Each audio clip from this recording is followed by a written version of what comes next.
Hello student, इस video में हम बायो-सेवर्ट लॉ को ही कंटिन्यू कर रहे हैं।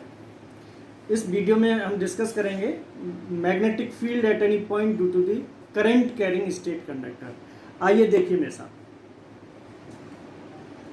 मित्रों, हमने बायो-सेवर्ट लॉ डिस्कस किया था। बायो-सेवर्ट लॉ कहता था magnetic field at any point due to current element A B क्या होता था, dv इक्वल टू होता था mu naught upon 4 pi i dl sine theta upon r square. ये फॉर्मूला बताया था और इसका वेक्टर नोटेशन बताया था। dv वेक्टर बराबर होता था mu naught upon 4 pi i dl cross r upon r cube. इससे एक और रिजल्ट निकाला था हमने, dv vector is perpendicular on dl vector and dv vector also perpendicular on r vector। और हमने मैग्नेटिक फील्ड की जो डायरेक्शन है वो राइट हैंड थंब रूल से एक्सप्लेन करने का प्रयास किया था। उम्मीद है कि वो आपकी समझ में आई होगी। अगर नहीं आई होगी तो पुराना वीडियो आप एक बार देखने का प्रयास करें। अब आज का जो करंट टॉपिक है मेरा वो है magnetic field at any point due to the current carrying straight conductor. मैं लिख देता हूं topic, magnetic field at any point due to the current carrying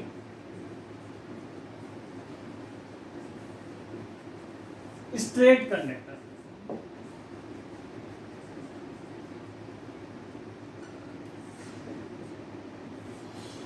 इस टॉपिक पे जनरली न्यूमेरिकल आता है और तो इसे ध्यान देने का प्रयास करें।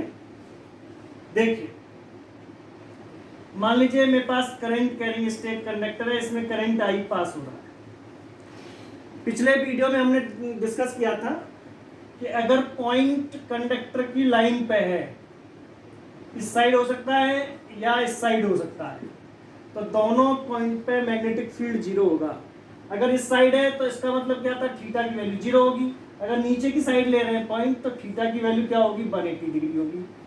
तो हमने बताया था बायो-सेवर्ट लॉ क्या कहता था, mu B dv equal to होता है mu naught upon 4 pi i dl sine theta upon r square. Theta की वैल्यू में जीरो रखूंगा तब भी dv जीरो आएगा, 180 रखूंगा तब भी dv जीरो आएगा। तो इससे क्या रिजल्ट मिला, अगर पॉइंट कंडक्टर की लाइन पे है, मीन्स एक्सिस पे है, देखिए दोनों जगह ऊपर वाला पॉइंट और नीचे वाला पॉइंट दोनों इसकी लाइन पे हैं, तो दोनों पॉइंट पे मैग्नेटिक फील्ड क्या होगा, जीरो होगा। लेकिन मेरा क्वेश्चन अब इससे हटके है, हम पॉइंट कहीं भी ले रहे हैं, मीन्स इन दोनों मीन्स लाइन को छोड़ दूं तो मैं यहाँ भी ले सकता हूँ, यहाँ भी ले सकता हूँ, तो इन पॉइंट्स पे मैग्नेटिक फील्ड क्या होगा। देखिए,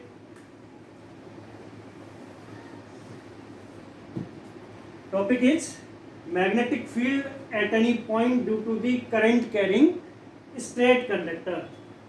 मित्रों, ये एक स्टेट कंडक्टर है। इस कंडक्टर में करंट आई पास हो रहा है। सपोज कीजिए मैंने पॉइंट पी यहां पे ले लिया, दिस इज पॉइंट, और इस पॉइंट पी की जो परपेंडिकुलर डिस्टेंस है कंडक्टर से, ये ए है, मान लीजिए गिवन है, this is the A. Conductor में कितनी करंट पास हो रही है, आई। तो बायो-सेवर्ट लॉ कहता है कि हमें मैग्नेटिक फील्ड निकालने के लिए करंट एलिमेंट की नीड होती है। तो सपोज कीजिए this is the current element, नाम देके चल रहा हूं A B. A B is the current element of length dl।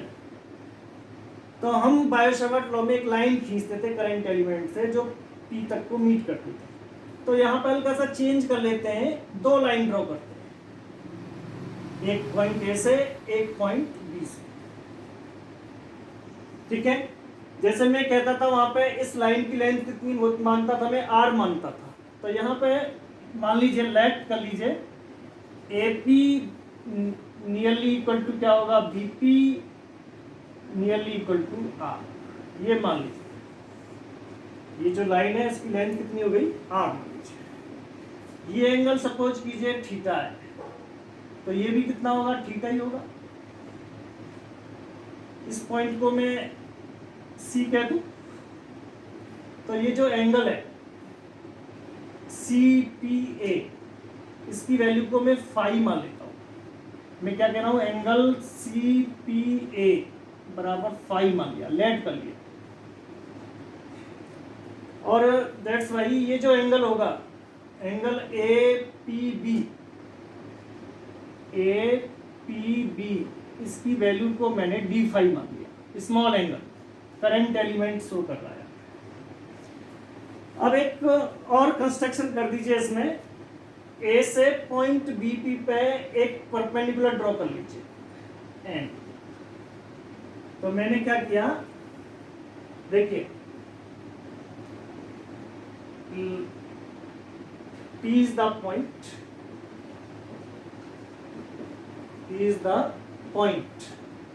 at the perpendicular distance A from the conductor से A डिस्टेंस पे एक पॉइंट P है, ये गिवन है। हमने क्या और गिवन ले रखा है, AP इक्वल टू R ले रखा है।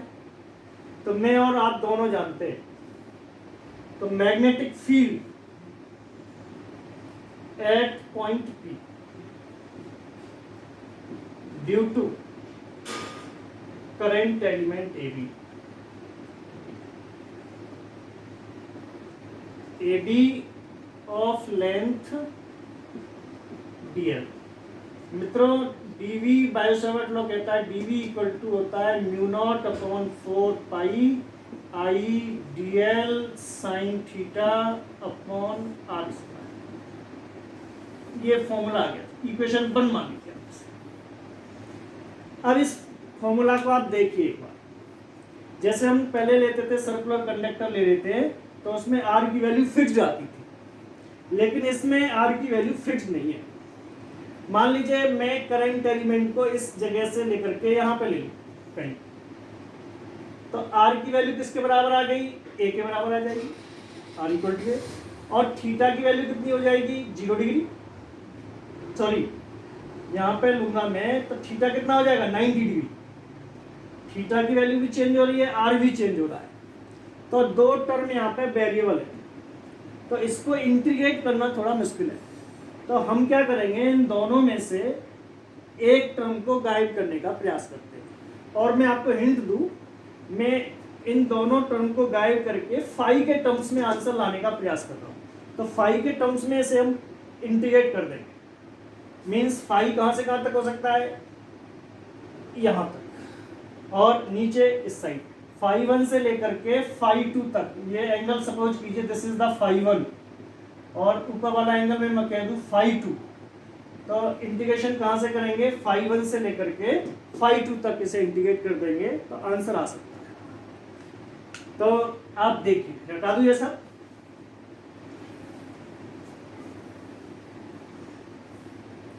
तो जैसे हमने इतना सब पढ़ लिया, मेरे पास आ गया magnetic field at point P due to current element AB। Magnetic field at P due to current element AB कितना आया जी, DV बराबर आ गया mu naught upon 4 pi I DL sine theta upon R square. Equation 1 के। अब यहाँ पर 3 ट्रायंगल्स दिखाई दे रहे हैं, 3 राइट एंगल ट्रायंगल है ANB। कौन कौन सा ट्रायंगल दिखाई दे रहा है, ANV दिखाई दे रहा होगा आपको, ये देखिए। तो देखें इससे, फ्रॉम ट्रायंगल ANB, इसमें देखें साइन थीटा की वैल्यू क्या होगी। साइन थीटा इक्वल टू होता है perpendicular upon hypotenuse, means AN upon AB। मित्रों, AB की लेंथ मुझे पता है DL है, AB equal to DL current element की लेंथ। तो मैं क्या कह सकता हूं उसे, साइन थीटा बराबर क्या आ गया, AN अपॉन DL। तो यहां से क्या रिजल्ट निकला, AN की वैल्यू आ गई DL साइन थीटा। ये रिजल्ट आ गया, इक्वेशन 2 आ गई। an की वैल्यू क्या आ गई, dl sin थीटा। अब आप देखिए dl sin थीटा दिख रहा है यहाँ पे, dl sin थीटा किसके बराबर आ गया, an के। एक राइट एंगल ट्रायंगल और दिख रहा है, from right angle triangle ANP देखिए, ये वाला एंगल मैंने क्या बताया था, d फाई बता रखा है। तो साइन d फाई बराबर क्या होगा, perpendicular AN upon AP। AN की वैल्यू पता नहीं, AP की वैल्यू हमने R मान रखी है, तो यहां से क्या आ गया, AN इक्वल टू आ गया R sine d phi. But for small angle sine d phi nearly equal to होता है d फाई। तो मैं यहाँ पे लिख सकता हूँ AN इक्वल टू क्या आ जाएगा, R d फाई। इक्वेशन 3 हो गया। ये 3 इक्वेशन बन गए हमारे पास बायो-सावर्ट लॉ से इन दोनों ट्रायंगल्स। देखिए यहाँ पे dl sin थीटा आ रहा है इस इक्वेशन में, फर्स्ट में देखो dl sin theta, dl sin theta किसके बराबर है, an के, और an किसके बराबर है, r d फाई के। तो मैं इन तीनों इक्वेशन की हेल्प लूँ तो ये dl sin थीटा की जगह पर मैं r d फाई लिख सकता हूँ। देखिए dl sin थीटा किसके बराबर है, an के, और an किसके बराबर है, r d फाई के। तो that's why dl sin theta equal to r d phi. Hence from equation 1, 2 and 3 तीनों को मैं सॉल्व करूं तो dv इक्वल टू क्या आ जाएगा, mu naught upon 4 pi I R D phi upon R square. dl sin theta की जगह पे मैंने r d फाई लिख दिया, एक r से r कैंसिल हो गया, तो मैं इसे हटा रहा हूं, आपने नोट कर लिया होगा, हटा दूं।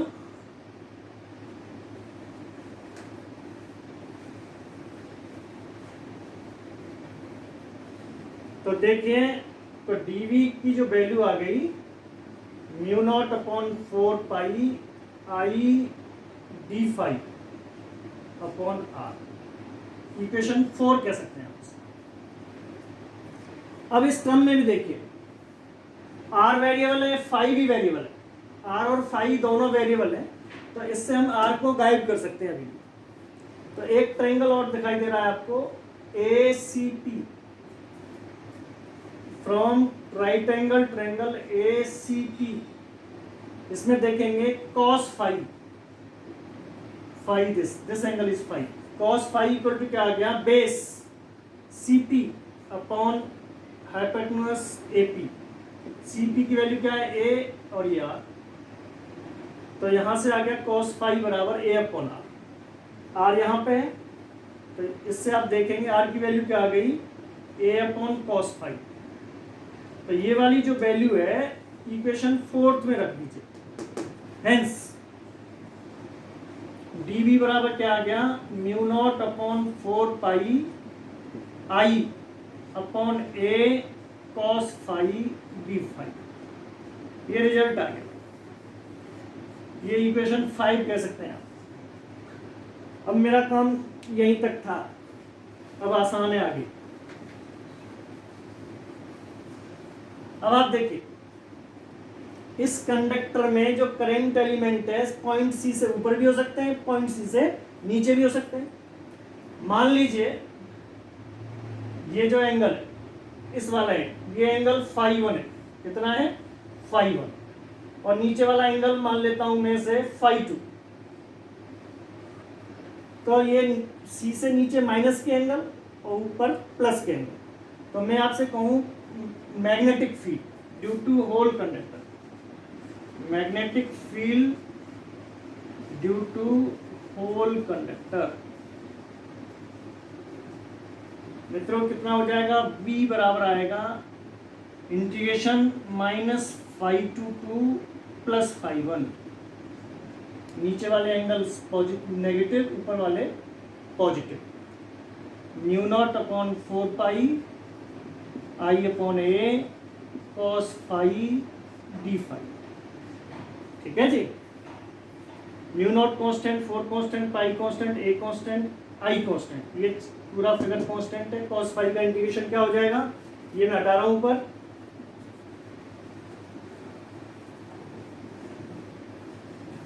तो देखिए तो b बराबर आ गया mu constant, 4 constant, pi constant, I constant, A constant, integration minus phi two 2 plus phi 1 cos phi D phi. कोई दिक्कत है ही नहीं, इंटीग्रेशन आपने बहुत अच्छे तरह से पढ़ रखे हैं। cos फाई का इंटीग्रेशन होता है sine phi minus phi two 2 plus phi 1, upper limit minus lower limit. तो इसे सॉल्व करेंगे, b इक्वल टू आ गया mu naught upon 4 pi I upon A sine phi 1, direct लिख रहा हूँ, माइनस माइनस वैल्यू रखेंगे, sine minus theta equal to होता है माइनस साइन थीटा, तो minus minus plus sine phi. This is the magnetic field at any point due to the current carrying straight conductor. बहुत ही important relation है, इस relation पे numerical कई बार आया है सीबीएसई में, तो इसलिए इसे सही से याद करने का प्रयास कीजिए। इसके डेरिवेशंस को भी 2-3 बार करने का प्रयास कीजिएगा, तभी समझ में आएगा, अदरवाइज दिक्कत रहेगी। तो इस पर हम एक तो स्पेशल केस लेंगे, फिर इसे आगे बढ़ाएंगे। हटा दूं,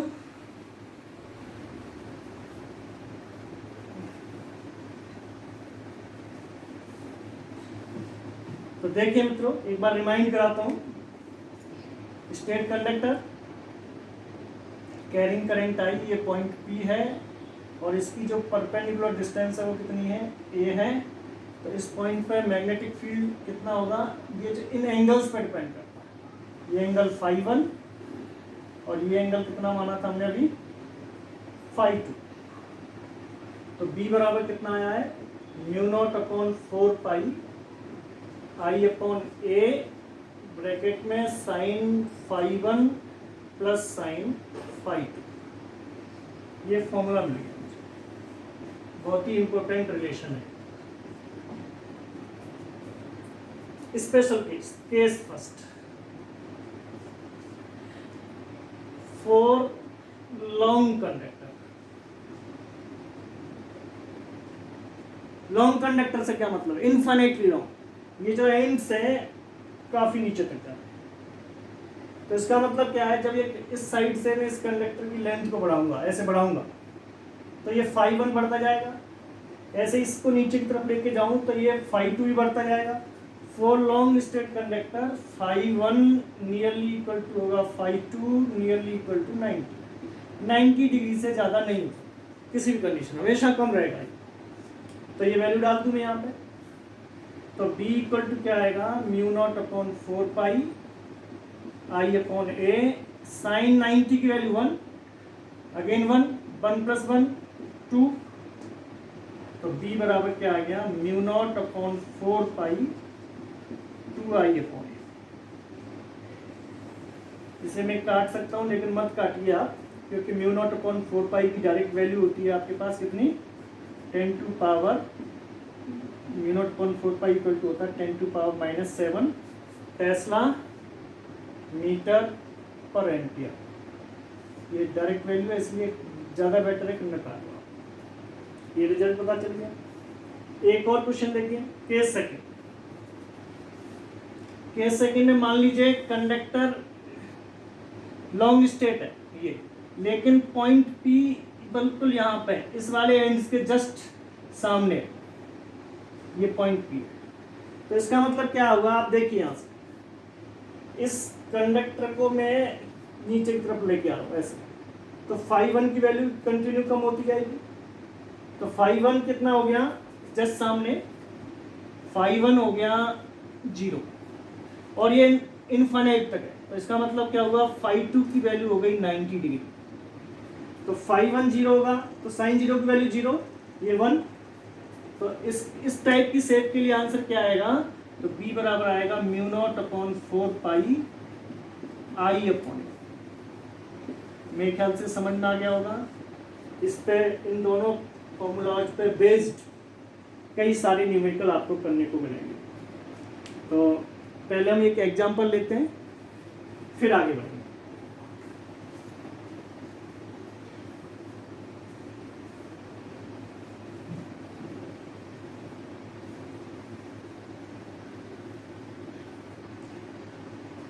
देखिए मित्रों, मेरे पास एक स्क्वायर शेप का कंडक्टर है,